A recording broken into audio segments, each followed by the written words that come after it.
History of the Lord Buddha.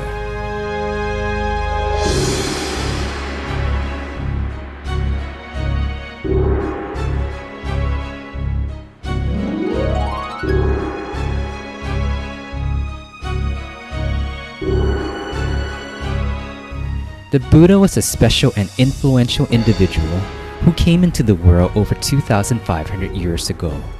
He discovered that all living beings were subjected to the law of karma, a universal law that bound living beings to the endless cycle of existence by creating conditions which in turn confined them to further suffering. The Buddha uncovered the truth behind this universal law and found the path to escape this suffering. The Buddha's conduct results from the perfected virtues, which had been accumulated to the fullest extent. Anyone who sees the Buddha cannot help but feel the deepest respect and awe for him. Throughout his countless existences, he resolved to pursue all the perfected virtues for the purpose of becoming enlightened as the Buddha and to lead living beings to Nibbana. Even in his final existence, he put his life on the line for however long it took for him to find the way out of suffering. He worked tirelessly every day without any regard for hardship from the time of his enlightenment until the time he attained complete Nibbana, lasting altogether 45 years. The Buddha performed the Buddha duties in all three manners. Puttata Jariya means providing benefit as the Buddha. Yatata Jariya means benefiting the relatives. And Lokata Jariya means benefiting all living beings. At the end of the 7th week after attaining enlightenment, our Lord Buddha emerged from his meditative bliss. He was concerned that his enlightened knowledge was so profound that people would have great difficulty in seeing and knowing it. Out of his boundless compassion, the Buddha decided to agree to the Brahma king's request. He employed the Buddha insight to scan human beings and found them to belong to 4 main types, which could be compared to 4 types of lotuses. 1. Ukakati Tanyu, human beings that possess high intelligence and can understand the Dhamma just by listening to the topic. These are like lotuses that have risen above the water and will bloom as soon as they receive the sun's rays. 2. Vipachit Tanyu, human beings that possess medium intelligence and can understand the Dhamma once the topic of the Dhamma has been elaborated upon. These are like lotuses on the surface of the water, which will bloom in the next morning. 3. Nayaya, human beings that can be instructed and can be taught and trained to gain some understanding of the Dhamma. These are like lotuses underneath the water surface, which will bloom in the next few days. 4. Patta-parama, human beings that possess low intelligence and can be taught to know the topic, the words, and the alphabet of the Dhamma, but cannot understand their meaning. These are like lotuses that are buried in the mud and will become food for fish and turtles. Among the first 4 types of beings, the Buddha saw that the first 3 would be able to understand and attain the Dhamma just like him. Reflecting upon this, he then decided to expound Buddhism. After attaining enlightenment, the Buddha performed all the duties of every Buddha before him by teaching the Dhamma, propagating and establishing Buddhism. He helped beings out of suffering and brought them untold happiness. Wherever he was, he continued to perform the 5 Buddha duties. 1. Each morning he sets out for alms round. Going on the alms round had 3 objectives. First, to perpetuate the customs of all the Buddhas. Second, to set a good example for monks to follow. And third, to be a fertile field of merit for the lay people. When the people joyously offer alms to the Buddha, immeasurable amount of merit will await them. The Buddha explained that it was the duty of all the Buddhas to help sentient beings. 2. In the evening, the Buddha taught the Dhamma to the people. Wherever the Buddha stayed, villagers and people in the neighborhood would come pay their respect. Some came to offer things.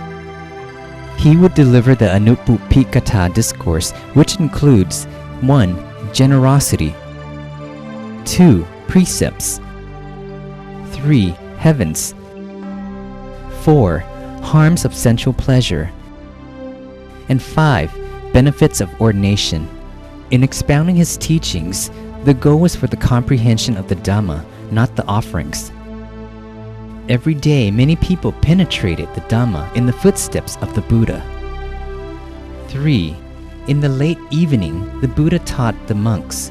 He encouraged them to be content with the monastic life and to train and free themselves from all sufferings the way he had. During this time, the Buddha would deliver, exhort, and instruct with Dhamma talk and clarified any doubts that monks, heirs to the Buddha, might have. 4. At midnight, the Buddha answered questions from the Deva, or celestial beings, which included Brahmas, radiant beings, who came down when people were asleep. Some would ask questions, some deliver a short discourse to the Buddha, and some came to listen to the Dhamma. The Buddha would answer their questions. Some beings requested triple gem as their refuge, and some penetrated the Dhamma. Thus, there were words praising the Buddha, Sattha Tewa Manutsanang, which meant that the Buddha is the great teacher of devas and humans. 5. At dawn, the Buddha would rise and take a seat. He then checked the world with his Buddha insight to see whether anyone possessed the perfections to attain enlightenment, and would go to save them. Even those far away, he set out to meet and help free them from their suffering. In some instances, the Buddha went to visit a hunter while he was hunting in the forest, or to stop a notorious killer, Angulimala, from killing his mother. The Buddha carried out his duties due to his great compassion during his 45-year ministry. Even on the day he was to pass away, he still performed the duty of a great teacher to Supatta, the ascetic who penetrated the Dhamma and became enlightened only after the Buddha had passed away. The second conduct of the Buddha is called Yatatta Jariya, which means the noble practice for the benefit of his relatives, friends, and associates. This includes 1. His paternal kinsman, King Suttotana, in the kingdom of Kapilavastu. 2. His maternal kinsman, Queen Silip Mahamaya, in the city of Devadaha. After the Buddha became enlightened, he returned to his hometown after his father, King Suttotana, sent messengers to invite him. The Arahat Kurudeyi waited for the right time to say to the Buddha, "Most exalted one, King Suttotana wishes to see you.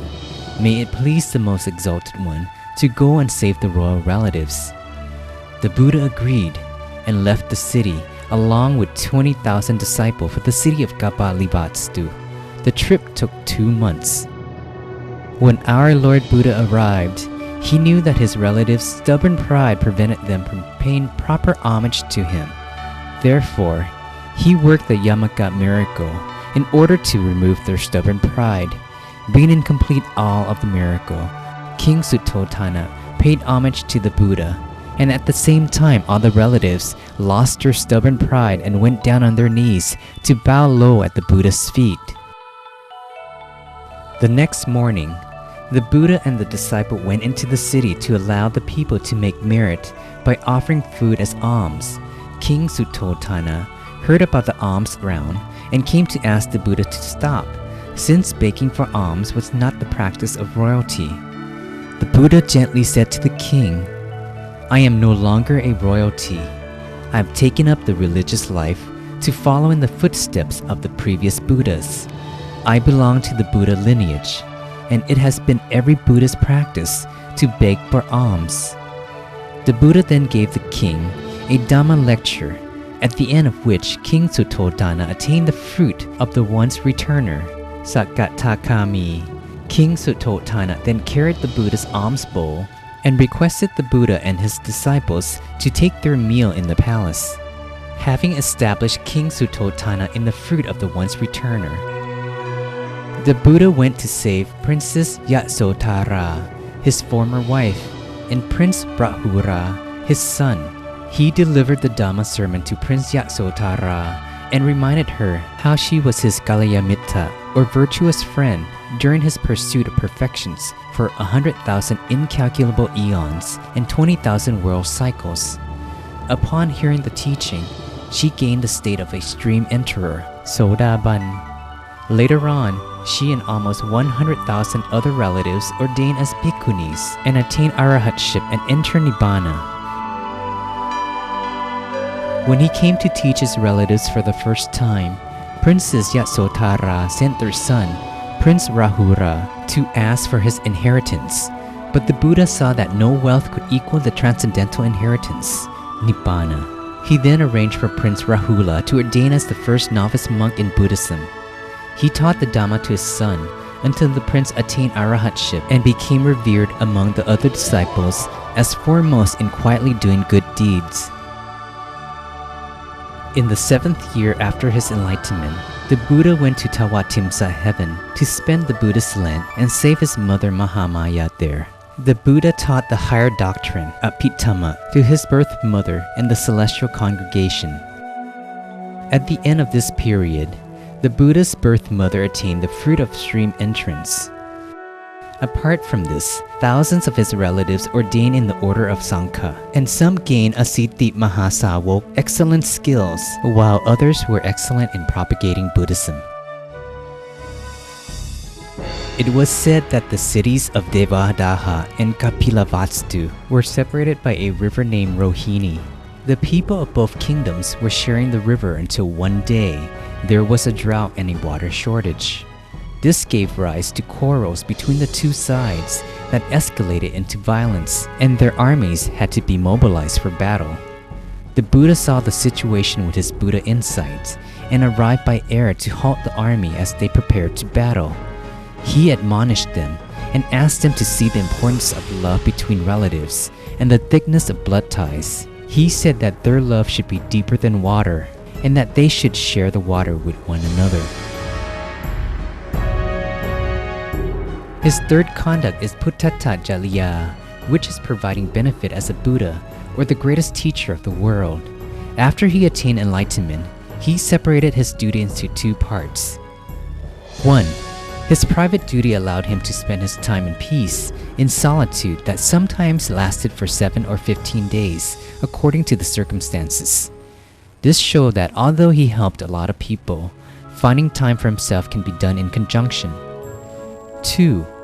The beneficial conduct for the people at large was to set the wheel of Dhamma in motion, establish and propagate Buddhism before departing the world. After his enlightenment, he set the wheel of Dhamma in motion and had numerous disciples who ordained after him. In the early stage, he ordained the disciples himself, but later allowed elder monks to ordain monks and novices once the authority was delegated to the congregation of monks. His vision for the future once he's gone was to enable monks to look after themselves and for the disciples to become his heirs. He instructed that the respect should be given according to the time of ordination. Those who ordained earlier would take care of those who ordained later, and in return, the latter ones would assist and give respect to those ordained earlier. We can divide the teamwork of Buddhism into 4 groups. 1. Bhikkhus or monks. 2. Bhikkhunis or female monks. 3. Upasaka or male lay devotees. 4. Upasika or female lay devotees. The congregation of monks not only should train themselves, but also have the responsibilities of protecting, disseminating the Dhamma, and teaching the bhikkhunis, upasaka, and upasika. Upasaka and upasika, apart from working on their own pursuit of perfections through generosity, moral conduct, and meditation, had the main duties of providing the congregation of monks with the 4 requisites, attending to their needs, and propagating Buddhism. Buddhism is a religion derived from a knowledgeable person based on the wisdom attained by the Buddha when he became enlightened. It did not arise from someone's thought or postulation. He discovered this pre-existing universal law that governs life and the world, that life is suffering, the truth of the suffering, the cause of suffering, and the path leading to the cessation of suffering. He meditated to a high level and found the way out of suffering, and with boundless compassion, he shared this great knowledge with all living beings so that they can escape the suffering just like him. Although over 2,500 years have passed, Buddhism remains a refuge for many of today's citizens, as it did for centuries before. Its preservation and prosperity lies in the joint effort of the four Buddhist communities, as consistent with what the Buddha once uttered. As long as there are faithful followers who continue to practice my teachings, Buddhism will continue to flourish